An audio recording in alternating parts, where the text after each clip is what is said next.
Was raised Catholic.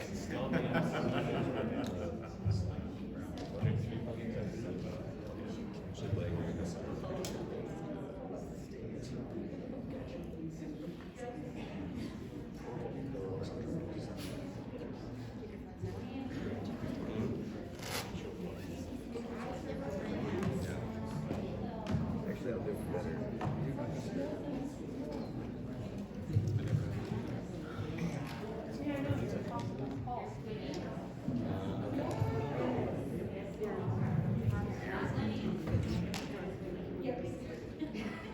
Good morning, FanExpo. How are you guys doing this morning? This is not like panelist voice yet. This is sleepy voice as we're still living in the room. Panelist voice is going to be really big in a few minutes. But we're here for the Paranormal City panel. And we're going to be talking about all manner of spookiness, spooky things. And I see we have some little ones in the room as well, so we won't terrify them. We don't want to do that. Although this little one, you do want to be terrified. Well, you watched, apparently you watched Squid Game, so you're used to all sorts of macabre. And all right, cool. I like how you're nodding your head along eagerly. You're ready for this. All right. Well, my young friend, if you even have any ghost stories that you want to tell at some point, or other stories too, UFOs, cryptids, Bigfoot, monsters, that all fits within this category. So if at any point you want to throw something out there, you let me know, okay? Okay, deal. And that's gonna be how we're gonna do it. We're gonna start by chatting a little bit, and then hearing from our awesome experts and researchers, authors, and then I want to hear from you guys if you have questions about theories, if you have something to contribute about certain locations, if you think all of this is nonsense, that is okay as well. Because actually, let's start with a show of hands. Who is a die-hard, almost like dogmatic believer in the paranormal and all things paranormal? Okay, show of hands. Okay, keep those hands up. All right. Now, who is, okay, drop distance. Who is total cynic, non-believer? Okay, you're welcome here as well. You guys are all welcome here, even if somebody dragged you here this morning. And this is the first panel of the day, and you're like, if I'm gonna go see Christopher Eccleston, I gotta deal with the paranormal stuff first. So, okay, I'll go with you. Although Doctor Who has a lot of paranormal crossover in episodes. Okay, so who finds themselves sort of a sliding scale in the middle? Like, maybe I believe, but I also think there's bad wiring and leaky plumbing out there. A lot of it. Okay, cool. Now, I've got another one for you.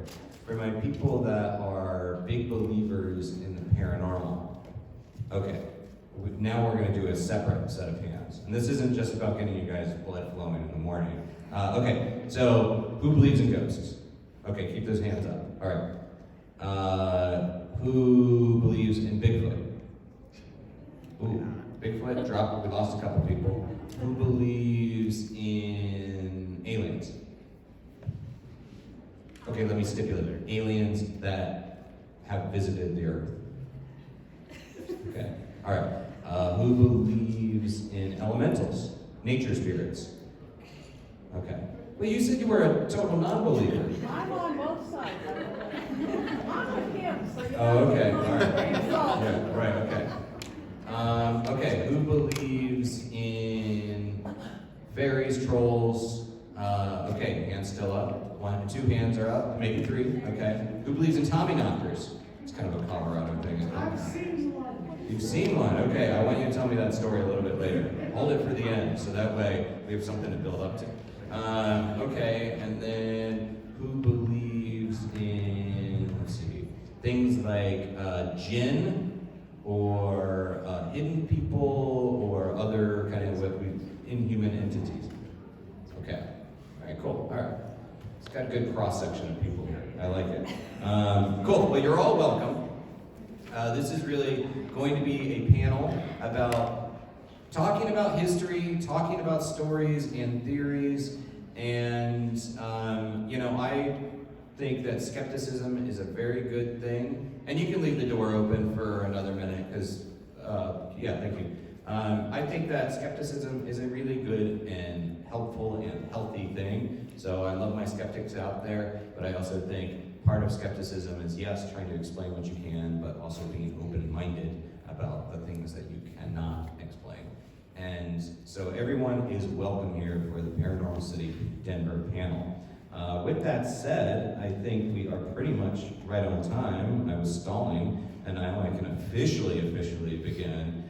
And we can dive right in. I want to hear from my panel of researchers, authors, and explorers of all things strange and unusual. And let me begin with this gentleman right to my left, who I've not met before, and I'm happy that he can join me. Stephen, why don't you introduce yourself? I'm Stephen Weidner.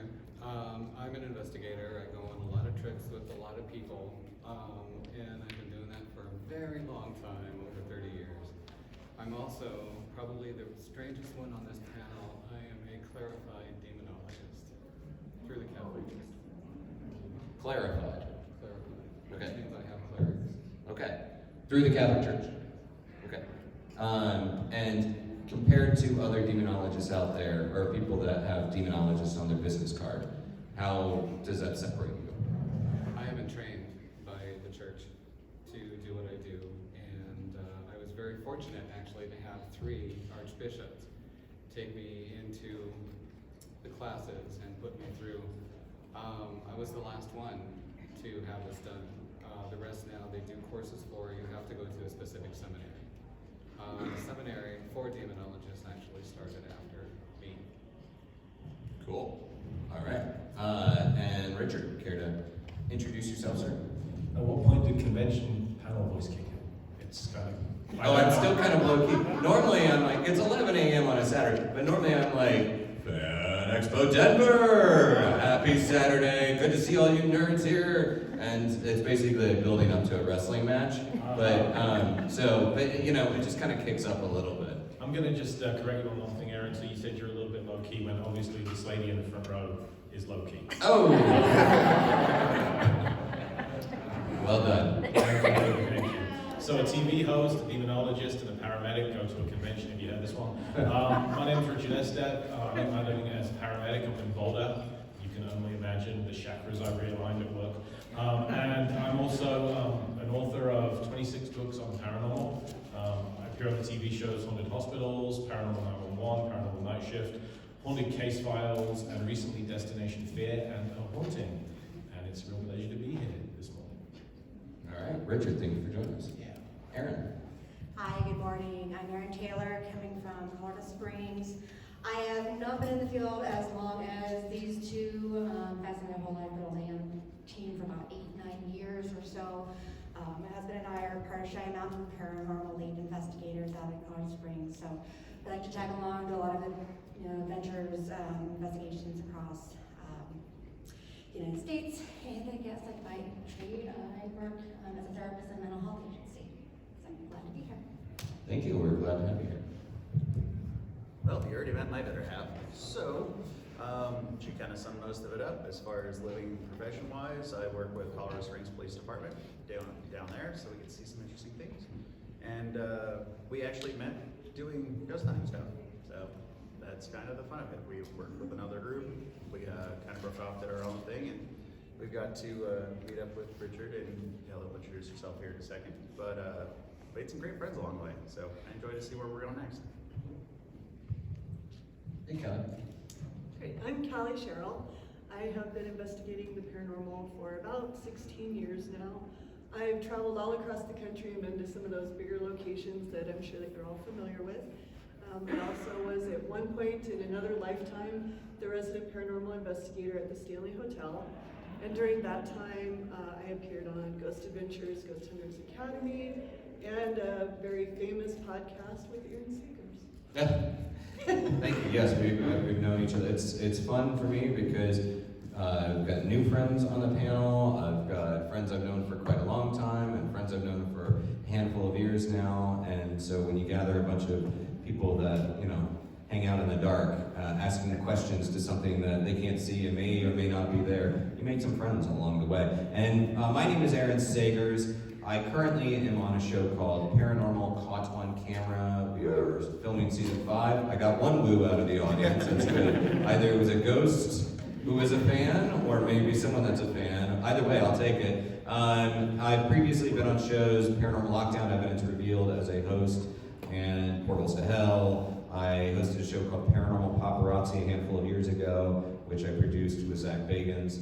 I never really cared for the name of it, but it was based on a website called paranormalpopculture.com that I created. And yeah, I've always been into this stuff, but I am a journalist. I began as a mainstream journalist, and I first started writing about the paranormal through mainstream media probably 2005. So that was quite a long time ago. And what I like to do is look at the cross-cultural connections of stories and lore, but also talk to the people involved in the field and understand their different perspectives on the paranormal, on this realm of the unexplained, because it's not scientifically defined, and we are still just trying to come up with ideas and theories and notions. So we bring us here to talk in a very local way about Denver in the paranormal personality of Denver. And I love this town. I don't live here, but I love coming here, and in the before times would be here semi-frequently. So let's begin with that, and anyone can jump in, but what makes Denver such a good paranormal city? Either geography, either history, or something else entirely? Who wants to take a stab at that first? And I want to hear from you as well, but I want to hear from our panelists first. Yeah, Mike. Alrighty, so, if you look at a lot of things, it's the energy. We have a lot of people congregated within Denver proper. There's so much energy that comes through here, and if you look at different theories like imprinting, where your energy leaves a mark, we've got so much energy traveling through here, you're going to catch a glimpse of it at one way or another. That's my thoughts on why Denver's can be pretty much a good hotspot. Okay, so energy, kind of collection of people gathering in one place. Okay, who else wants to weigh in on that? Richard? Boy, the ghost sightings went up since we legalized certain substances, didn't they? Have they actually? So that's interesting, right? One thing, when I first came to the US in 1999, marijuana was not legal. The nature of the health cases that I investigated certainly changed ever since we had that legalization. And there are whole theories about how being intoxicated, or even just chemically altered in any way at all, stimulated, let's say, affect your ability to perceive the paranormal. There are some that think it inhibits. There are some that think that those kind of, substances open doors that otherwise are not open. So that's a whole other debate, I think, but certainly Colorado and Denver in general, that's a fact. And certainly something that some indigenous peoples pursue through certain substances, but also showing up drunk on a ghost hunt is not a good thing. Frowned upon. And coming from across the pond, everywhere in England, every town has a haunted pub. Seems like every pub I ever drank in had a ghost. Well, they're full of spirits. Come for the booze, stay for the booze. Yeah. Stephen, do you want to add to that? A lot of it, I'll say, especially lately, with the situation in our society, is a lot of people are in a negative state. And when you're in a negative state, it's easy to start looking around you for anything to bring you up. And when you're open like that, you start to notice more things. And one thing that I've noticed, especially in what I do generally, is a lot of negativity brings a lot of negative thoughts. And that can affect people. Although that doesn't mean that if you've never slept with your partner before, and you do, that you're possessed by a demon. But that has actually happened in the past 3 weeks. So yeah, it's state of mind, basically. And if you're open to anything, if you really want to experience ghosts, all you really have to do is just say, really, well, what's out there? Let me see what's going on. It's not generally going to be the textbook. ghost that you're going to see, but it's going to be an experience. And if you're open to it, try to figure it out and see what's going on and see if you can pursue it further, if that's your interest. My kind of wish for everyone is to do it carefully. There are some rabbit holes that you can go down into, and you can find yourself in a little bit of trouble. But humans are very strong, they're very resourceful, and if we want anything strong enough, we'll get it. So, I mean, that's why we are where we are today with technology and everything else that we've done. The human mind is incredible. And once you put your mind to it, you can do anything you want. And thank you. I do find it fascinating that we are, not even just a Denver specific thing, but globally, it does seem like we are finding ourselves in a time similar to in the US after the Civil War, after World War I, after 9/11, these times of great trauma that has been experienced by large swaths of people, and in this case, the entire globe. We do find that people kind of move towards certain elements of spiritualism or looking for answers out there, but also you see an increase in the supposed stories of hauntings and other weirdness. But, okay, good questions all down the board, or good responses. And there are so many locations in this area. Callie mentioned Stanley Hotel, not too far away. That's a great location. But what are some of the stories, briefly, that are your favorite ghost stories or other paranormal stories in this area? Richard, I'm going to let you begin on this one because I know you've written the book on at least one of them. Yeah, I do love the Stanley, and I defer all things Stanley to Callie, who was a paranormal investigator there. I just did ghost tours. But in Denver, my favorite haunt is the Botanic Gardens and Cheeseman Park. Show of hands for who's been to either or both of those locations. Aren't they incredible? I'm always reminded of Poltergeist, Spielberg, Tobe's original, not the remake. That terrific scene where the bodies are coming out of the ground, the coffins are coming out of the ground. Craig T. Nelson grabs his boss and goes, you SOB, because there are children here. Yeah. You moved the headstones, but you didn't move the bodies, right? It's iconic. And that whole story is how the Denver Botanic Gardens and Cheeseman Park came to be. And if you're not familiar with what happened, Denver's original cemetery was built on that particular hill where the Botanic Gardens now stands. Hills were a great place to build cemeteries. Every western town had Boot Hill, for example. And so what happened was, as Denver began to expand, began to grow, people decided the cemetery was a little too close to the city. The city was encroaching upon it. And they decided to relocate the 5,000 sets of human remains that were buried under what would become Cheeseman Park. They hired a contractor to do the job, and the way that this was pay structured, let's just say it was an emphasis on quick and cheap rather than quality. And this became a scandal. There were stories of multiple sets of remains being dug up and smushed into the same coffin, because hey, if you're making money on this, right, the fewer coffins you have to pay for, the bigger your profit margin. And there were accounts of people's loved ones' remains being left to molder in the hot sun. And there were also ghost stories, because you disturb the dead, and it's this old, in fact ancient, isn't it, story, this idea that if you disturb a burial ground, you're going to anger the spirits of those who are buried there. Wait, I hear the spirits calling right now, in fact. It must go into voicemail. It's the Botanic Gardens. And so what they ended up doing, there was a big enough scandal, they fired this guy. They told the people of Denver, hey, you've got a few weeks to come move your loved one yourself at your own expense. After that, we're getting rid of the headstones. We are going to turf over everything, and sayonara. That's exactly what happened.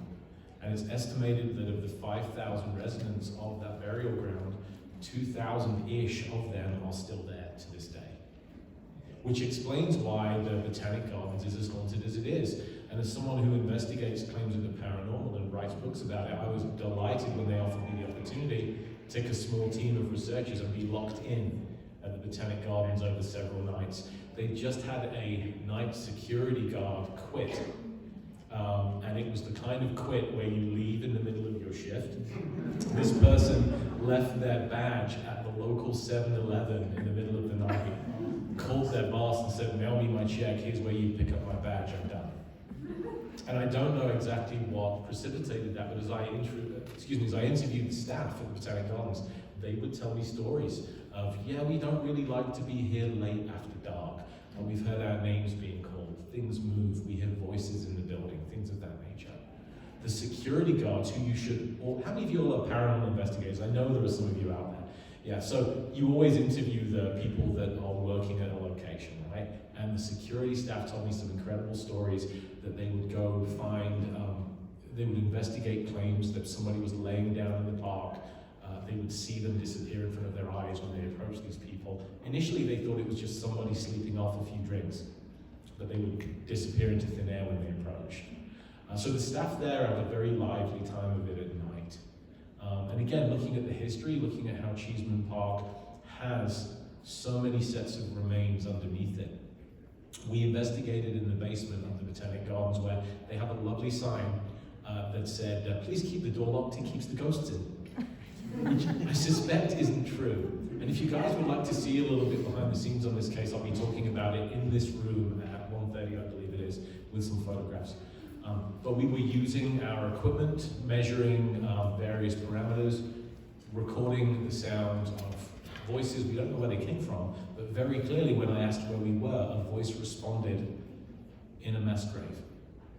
Well, very chilling. So yeah, Botanic Gardens for me. just a quick follow-up on this. The gentleman that quit mid-shift, you said it happened recently. Can you give us just a little bit of timeline of how recently? No, it was right when I had written the book, so it was about 3 years ago. Oh, okay. And just another security guard story when they were locking me in. There was this very nice lady who'd been there for 2 weeks.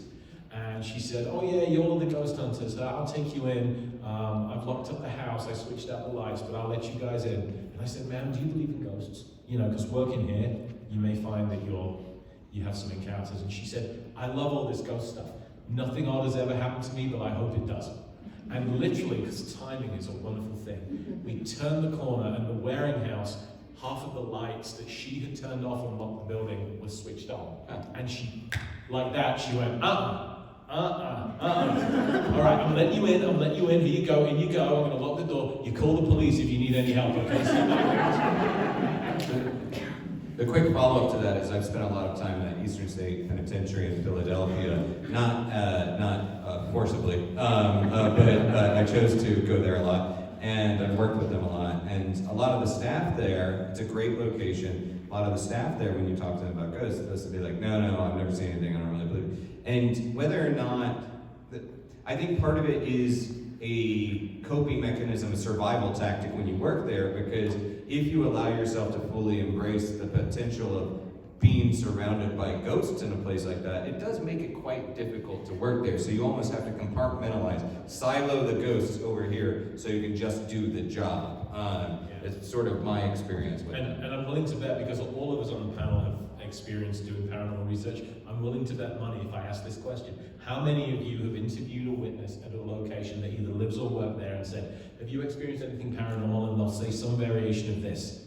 I don't bother them, they don't bother me, right? You guys ever, it's fairly common. People put out a bubble and they just get on with it and they like to be oblivious sometimes. So that's Cheeseman Park. We got that. Another favorite story that you guys want to put out there. Aaron, why don't you start? Anything? Nice story of the Cheeseman Park. Oh, but there's plenty of material to go around.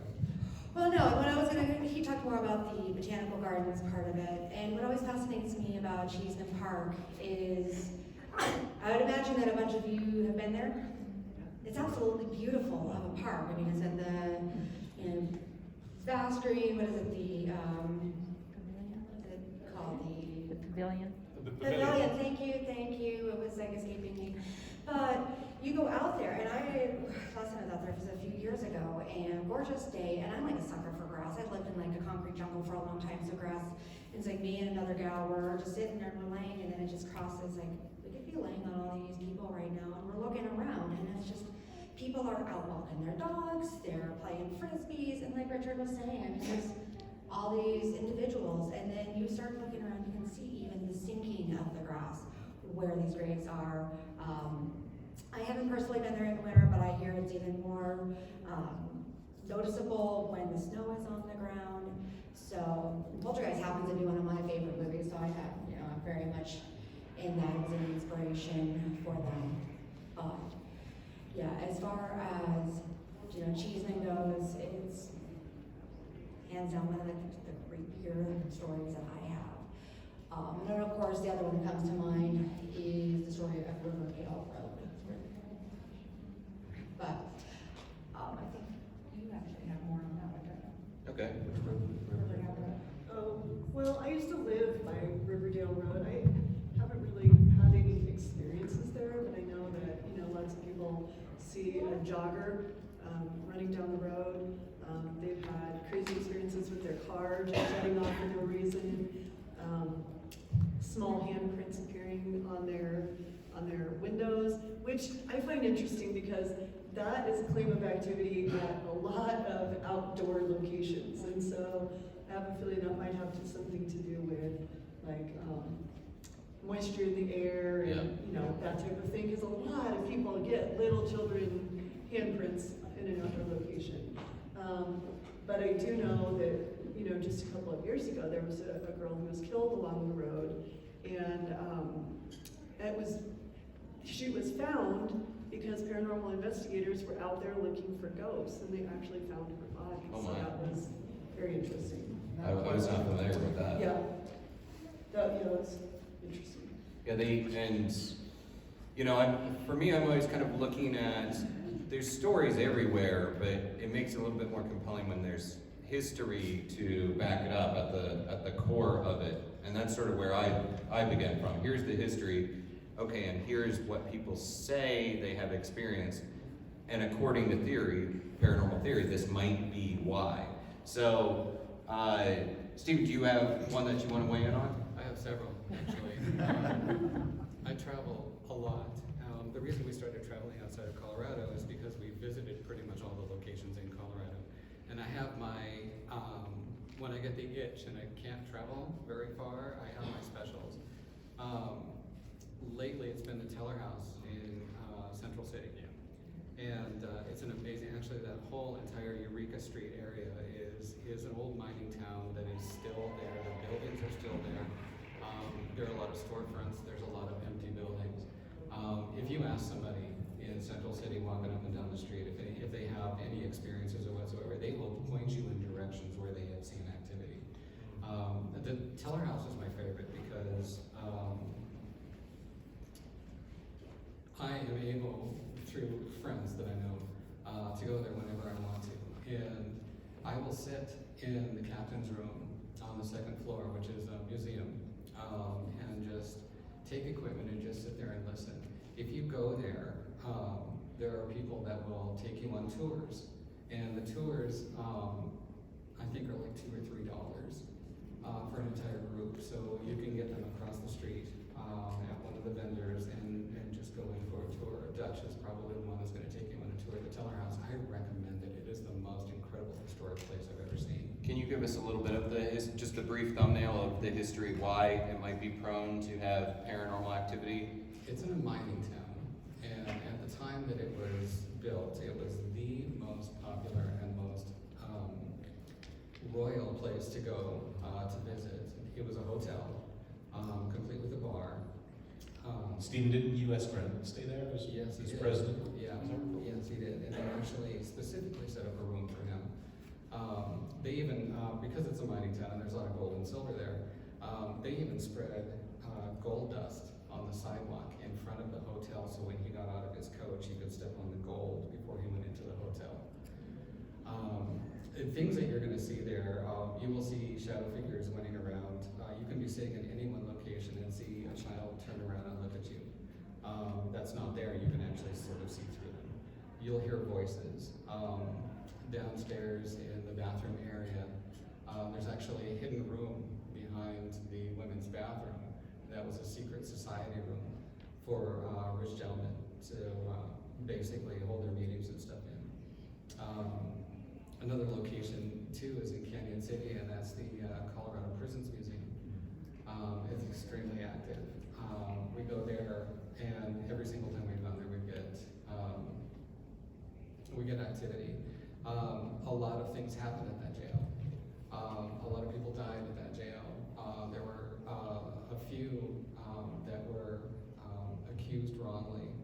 and spent time there and died there.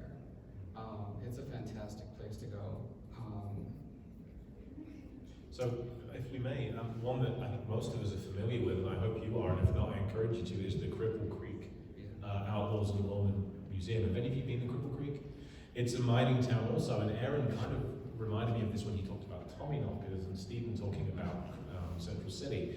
So Cripple Creek has a terrific jail and a terrific mine that you can actually descend into and visit, which I really recommend that you do.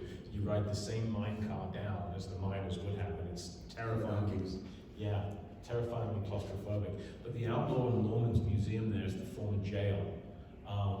Incredible that they have some of Butch and Sundance's gang who were actually held in that jail at one point. And very, very haunted. And I'm not entirely sure why.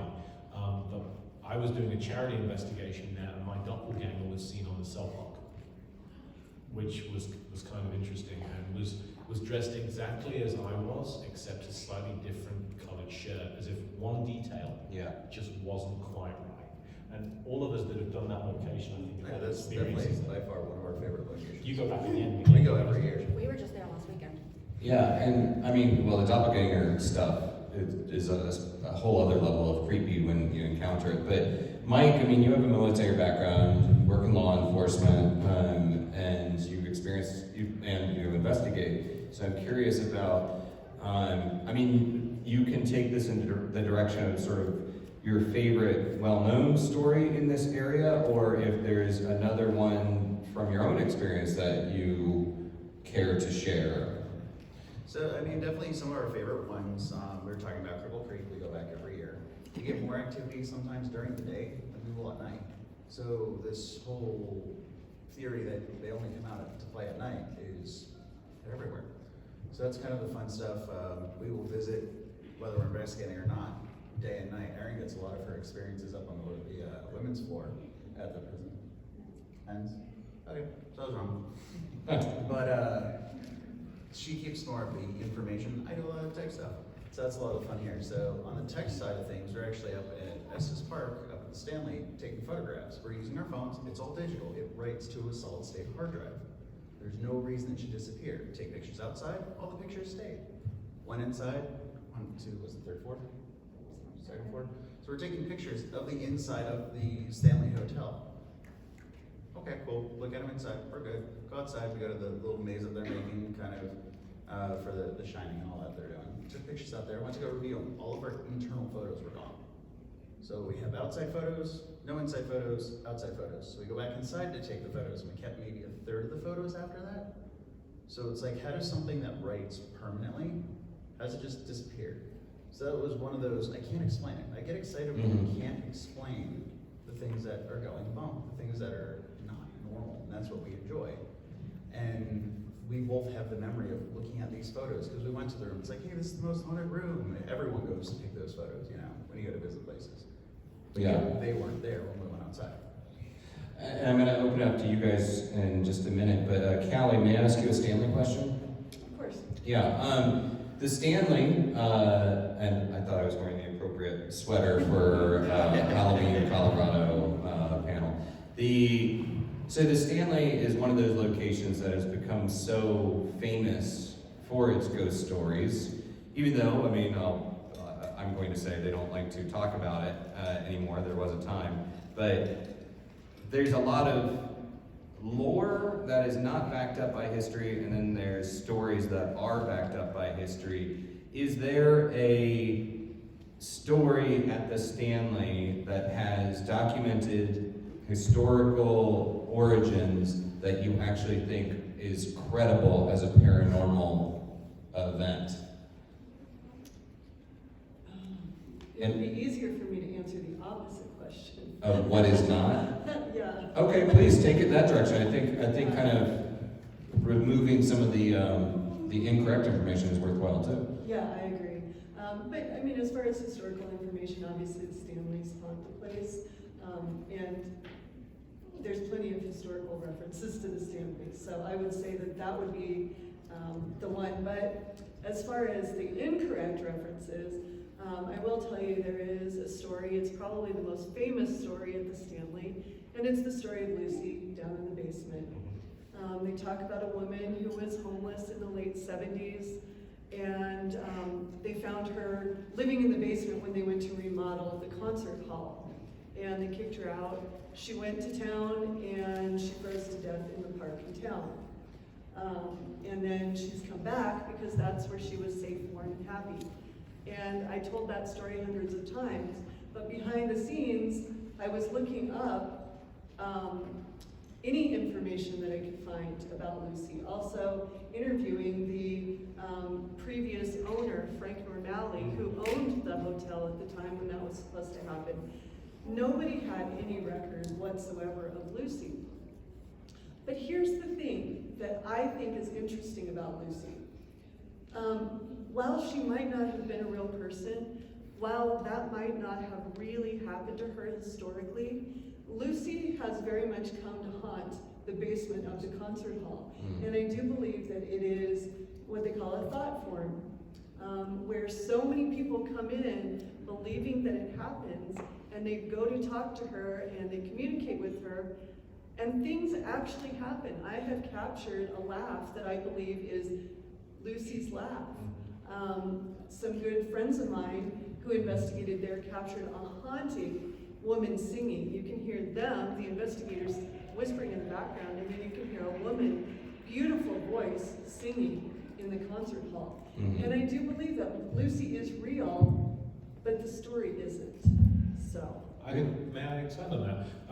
Firstly, everyone that ever talks about paranormal at the stand, we own people like Callie and Carl Pfeiffer and Connor, a great depth. We're standing on their shoulders. When I gave tours there, a lot of the work had already been done by guys like you investigating this stuff, and my hat goes off to you. I agree 100% with what Callie just said. That much was made of the door to Lucy's room. If you've ever been down there, it used to close itself.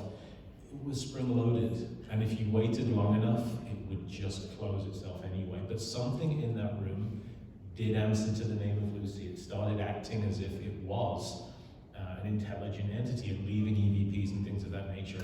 The thought form theory, right on the money. People like Callie, in good faith, told the story over and over again, I think until it took on a life of its own. And that's exactly how you get a thought form. And to this day, I think the concert hall, square foot for square foot, is the most active part of the Stanley, maybe comparable only with the top floor and children. Does anyone need us to expand on what a thought form is? Or okay, basically, if you want to go use like the Buddhist tulpa example, a tulpa is a thought form, but it's a group of Buddhist monks would gather together, they would perform rituals, they would basically focus their energy, and their thoughts could help create something, could bring something into existence. So the idea that we're putting a lot of energy or thought into something, we could essentially be creating our own ghosts. There's even this thing called the Philip experiment, which was done at a university in Canada, Toronto. And yes, and like the idea of people gathering together trying to create a ghost.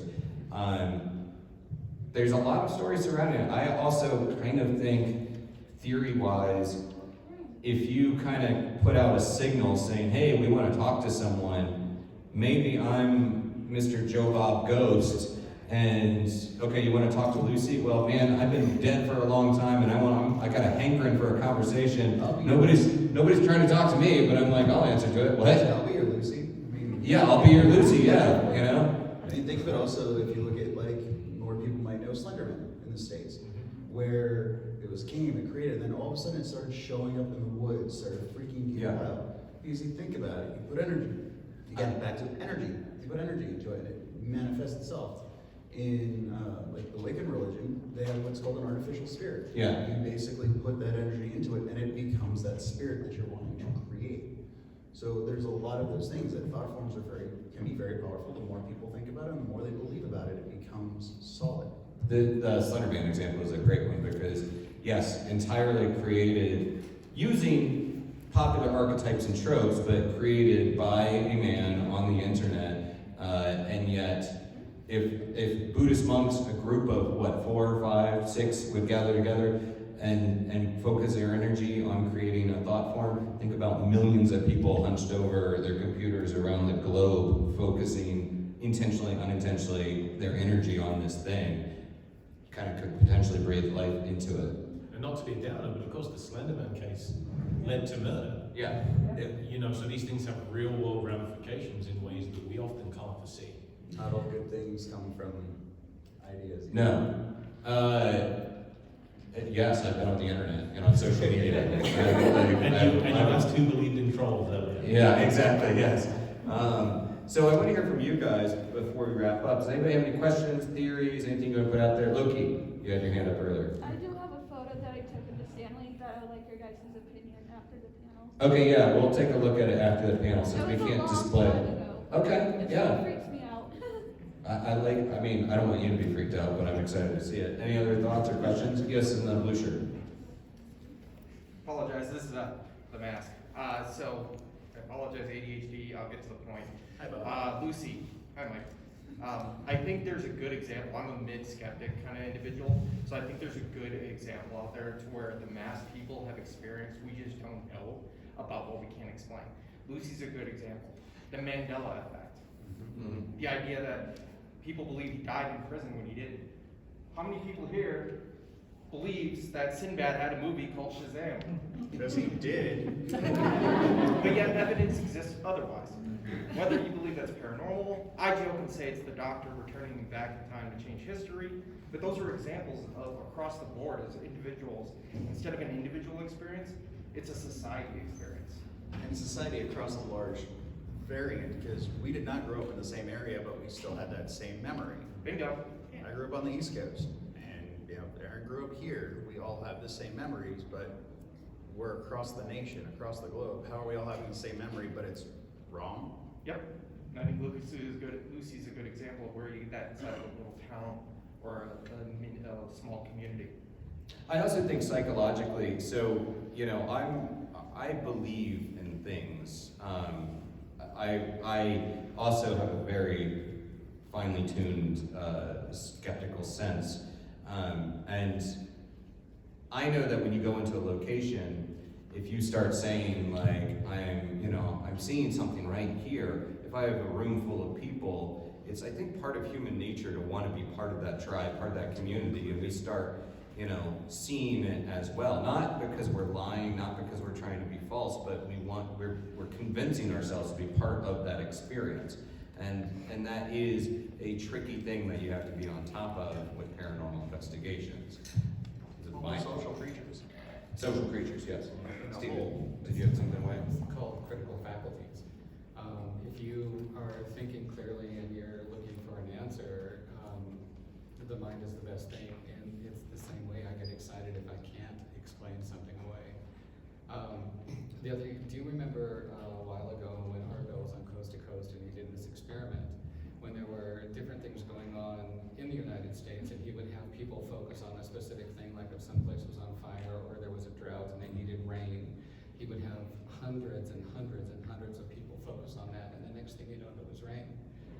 So it falls down to the same category. If you focus long enough, does something happen? Is there enough energy in a collective thought force to create something? Whether or not it does, I definitely think that it's a good thing for us to be focusing, especially on the positive. I'm going to call out a friend that I think a lot of us know, Dave Schrader, who does these prayer requests. And it doesn't have to be a religious thing, but for people that are like, hey, I just need somebody to focus on this good thing or this struggle I'm dealing with. And I can't say whether or not people are speaking to a deity and that's influencing anything, but I will say that I think it is a good experience for us to be focusing positive energies and sending it towards a person. Yeah, belief is immensely powerful, isn't it? And as someone who's an agnostic, I always say agnostic, not atheist, because God has lightning and Darwin doesn't. So I hate But I never look down my nose at people who pray, because it is essentially directed belief of a positive nature. My own home, after a paranormal investigation, I started to experience some very negative things. I had to call my friend Stephen, who is a Catholic priest, and you've never eaten humble pie until you as an agnostic have called a Catholic priest and asked him to bless your house. Remember this? And it fascinates me, and it has me thinking as a medical professional, we believe in the placebo effect because it's real. The placebo effect should not work, but it does. And I think of this kind of directed, positive or negative, if you believe in curses, intent. It's very real and it's very measurable. So, as to how it works, that's a whole other question. I want to ask, anyone else have questions out there? Okay, I'll come to you in like just one moment. I do want to ask about a story, and again, I'm not the historian of Denver paranormal stuff, but a lot of the paranormal investigative realm, the community is dominated by white people, white males. It's, except there are obviously a lot of different cultures in this country alone and in Denver. And I think as a result, a lot of the ghost stories that are told are typically, the white ghost, the Judeo-Christian white ghost. Here in Denver, I was reading about Hop Alley, and my understanding of it is that it at one point was a Chinatown in this area, and on Halloween 1880, there was a lynching of a lot of the Chinese residents of this area. And that as a result, there's apparently a plaque up about it, and as a result, there have been a lot of ghost sightings in this area of these Chinese people that were lynched. Does anyone have any knowledge of this that can weigh in on it? Okay. This demands more research. Is anybody out in the audience heard of this one? So we've definitely got some looking up to do, because as you're talking about this, this was in my head. Yeah. Okay. I mean, it's possible that I got some of my information wrong, but during my research, this was one that I locked onto because it's fascinating that it kind of looks at things from a different cultural standpoint, which is, I think, in dire need in the paranormal community. If you're interested, I can tell you about a story that's related to Native Americans. Here. Please. Okay. So my best friend owns a property out in Elizabeth, and right across from her property is a property where they actually did an archaeological dig. It was the Hungate Massacre, which took place back in the 1800s. After the Hungate Massacre took place, there were 4 Native American men who were walking across this property where my friend actually lives. They were not the ones responsible for the massacre that had taken place, by the way. However, they were grabbed by a mob of white men, tied to horses, and dragged over 20 miles here into the capital of Denver. The uprising that resulted from that actually ended up as the Sand Creek Massacre, which is, almost everybody is familiar with that. Everybody who is in the area, including my friend, has experiences with Native American spirits on a regular basis. Terry started having experiences with having problems with her horses, and we invited a Native American shaman to come out, and he said that the reason was because the Native Americans don't believe in penning your horses. Well, we now have to pen our horses, and so we had to make peace with that in order to stop what was happening on her property, and it actually worked, and it included doing offerings and that type of thing. So, but the spirits are still there, and you still see them on a regular basis. You catch them out of the corner of your eye, you hear things. They don't go away, but you make peace.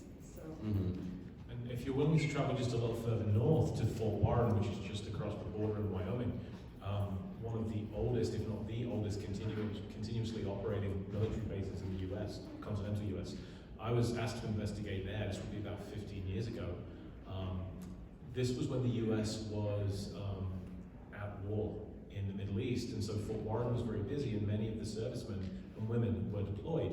And the MPs on base were getting called to the family housing quite a lot because people were coming home, parking in their driveway, and seeing Native Americans inside their homes.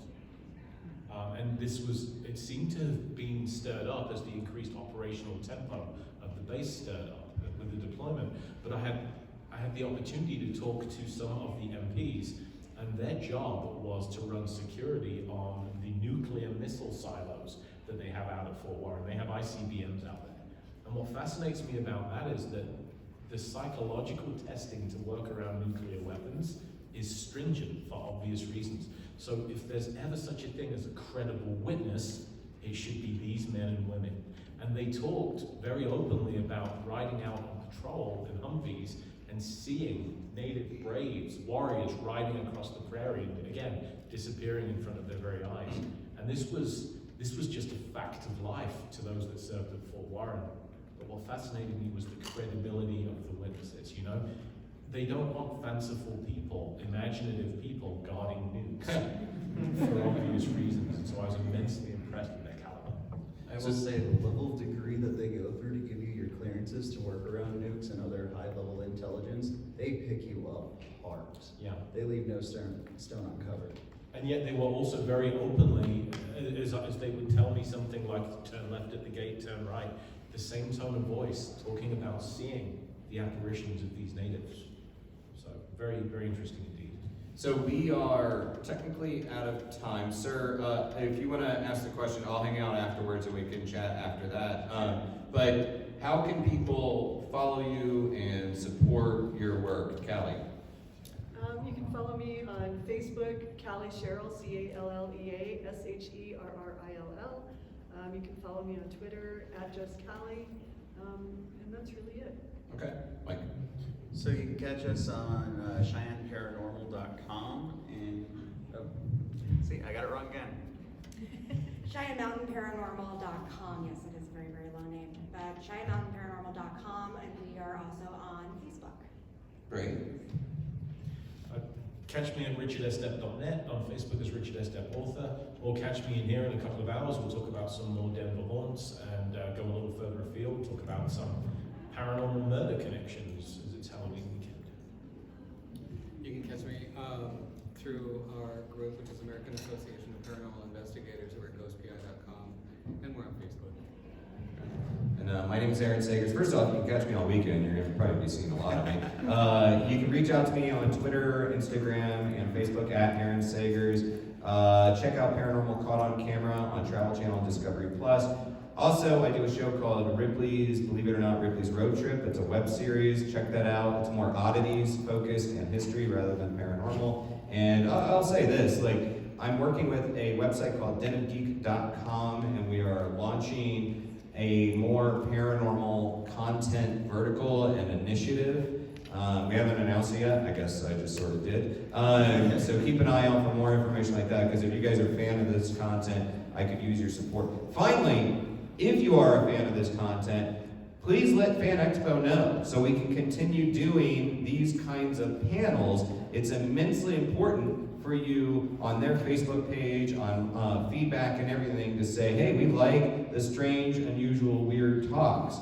And tomorrow at 11 a.m., I think in here, I will be doing a talk about Paranormal Caught on Camera. I'll be showing you some behind-the-scenes footage. Also, tomorrow afternoon, we are doing a Ouija board history and demo if you want to get your hands on a board and try it out, but also learn the truth, debunk the myths, and things like that. And these guys, a couple of these guys are going to be joining us for that. So, thank you guys for being here. Have a great day. Stay weird, stay spooky, and go nerd out at the Comic-Con. Thanks, guys, and make some noise, please, for these awesome panelists.